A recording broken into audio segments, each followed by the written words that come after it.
Hi everybody and welcome to Golden Hour, a show about living your best life. Today I'd like to talk to you about the difference between dating in the 70s and 80s and dating today, and why dating in this day and age is so difficult. So if you'd like to learn about the differences between dating in the 70s and 80s versus dating today, keep watching.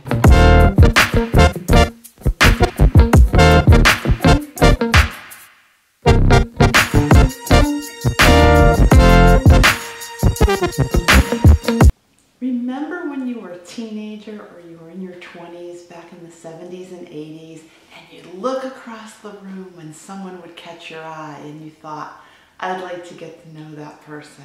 And then that person would become your crush and you would think about them all the time.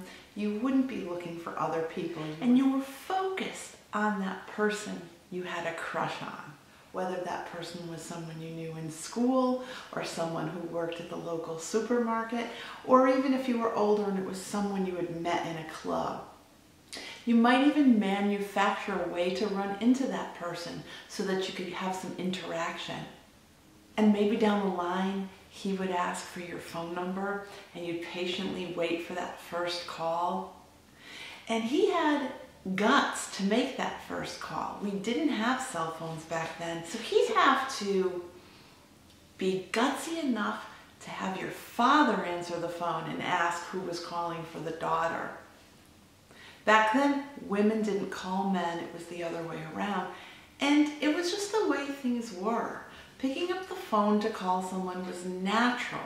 It wasn't as frightening as it is today, but still, it took a lot for a teenage boy or a boy in his 20s to make that phone call and ask the mom or dad if they could speak to that girl at home.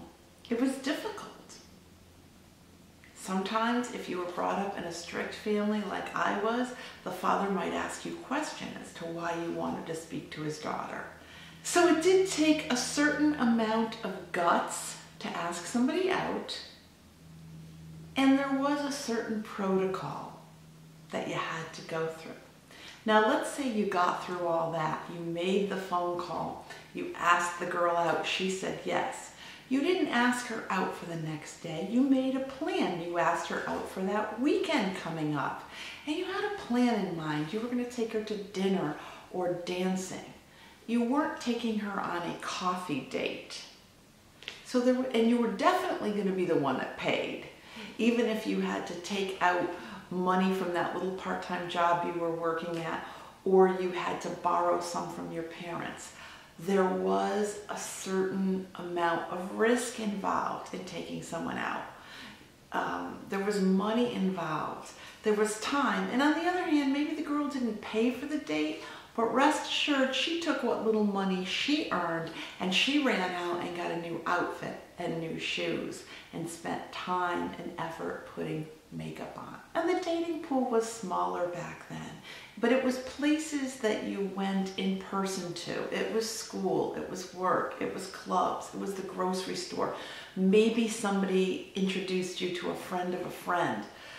And the community was tight. So if you took this girl out and you treated her really badly, or if the girl did the same to you, then the circle of friends knew about it. It wasn't that you could just go hide in a corner. Everybody would know, well, that guy treats girls badly, or that girl is not a nice person to go on a date with. There was definitely a checks and balance system in place. So part of it's because being in your teens and 20s, you're not jaded yet, you haven't been married, you haven't had all the bad experiences, but that only plays a small part. What's changed in the dating world in the age of social media? The things that people do today would never even cross the mind of somebody 40 years ago. I can't even imagine my father or my friends' fathers in their 50s treating women the way they do. And likewise, I can't even comprehend my mother or her friends acting the way the women act today on dating sites. So let's take a look at that. First of all, We have to draw the line in the sand on what we're going to accept and what we're not going to accept. Guys today won't say, hey, I'd like to take you out on Saturday. Instead, they'll say something like, what's up? I'm sorry, but for me, a guy saying what's up to me is never acceptable, and he's not going to get a date by asking that. Another thing they'll say are, what are your plans for this weekend? Because they're trying to feel out the situation. They don't want to put themselves on the line by asking, hey, do you want to do something, and get shot down. They want to feel it out and see, is she even available? So number one, they're not taking that risk. And they're on these dating sites looking at hundreds of pictures, swiping right or left, going just by a very small profile that someone wrote that can be a bunch of lies because you don't know the person in person. They're looking at a picture that can be manufactured, or somebody can have a filter on it. I find that most men put pictures that are so old, it's not even funny, and the guys are telling me that women do the same. I update mine every few weeks. I don't filter mine. Because what happens when you get there and they don't look like the person? You're going to walk away anyway. And the guys and the girls, a lot of times they go 50-50. I don't believe in that. I think it should still be the guy asking. I still think the guy should pay for the first few dates. Once you get into a relationship, you can negotiate that. But in the beginning, I believe it should be the guy that pays for the date. And I think that the date should be asked in at least 2 to 3 days notice. This taking each other for granted, what's up, wanna grab coffee today? If you allow that, that's what you're gonna get. So there's the difference. The difference is what men and women will permit. And what you permit, what you allow is going to continue. There's no risk involved. They're probably texting, and this goes for men and women, they're probably texting 5 people at the same time they're texting you. And it's a numbers game. And whoever says yes, that's the person they go with, and they go on a date. And then after the date, they're right back on there and looking for the next best thing. This is why so many people are not finding relationships. This is what's wrong with dating today. I feel that if you go on a very nice first date and you both agree it was a nice date, then when you get home, the person should touch base with you, and within a couple of days should ask you on that next date. If they don't ask you on the next date within a few dates, then they're really not that into you, and you're probably just going to wind up friends. On the other hand, if you don't have anything better to do and the person says, want to go out, by all means go, but understand that that's probably not going to turn into a long-term relationship, because respect has to be earned from the beginning. You have to set those guidelines up from the beginning.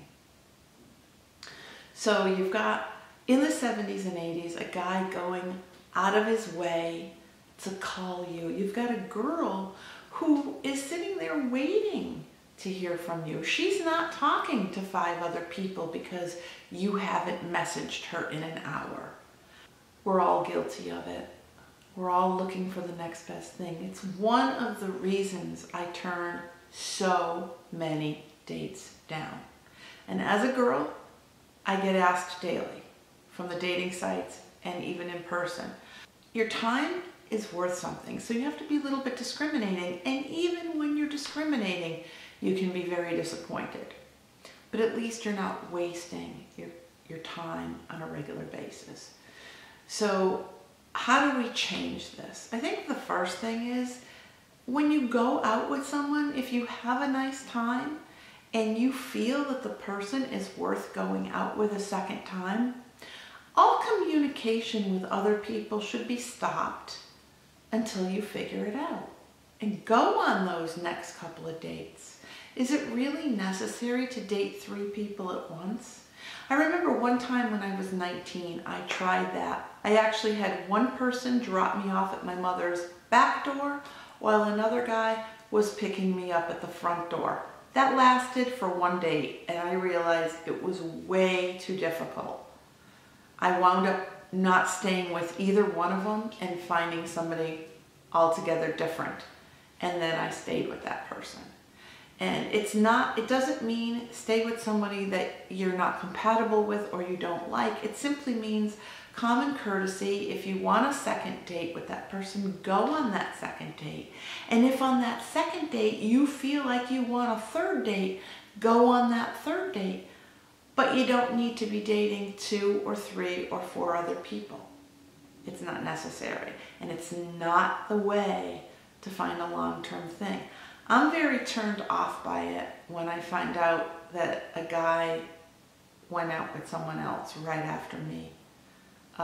If somebody really wants to be with me, then they're going to firm up that second date and they're not going to go see anyone else. So the world is really crazy, and in some upcoming videos, I'm going to talk about some of the dating games that are out there for you to be weary of, especially if you're new to it. I feel that I kind of know what's going on out there, but even I'm sometimes surprised.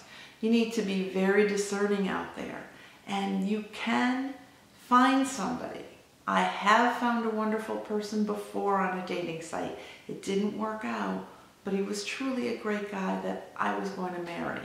So you can find them, be discerning, know your worth in a dating situation. If a person doesn't have the time to pick up the phone and find out how you're doing, they are not worth your time.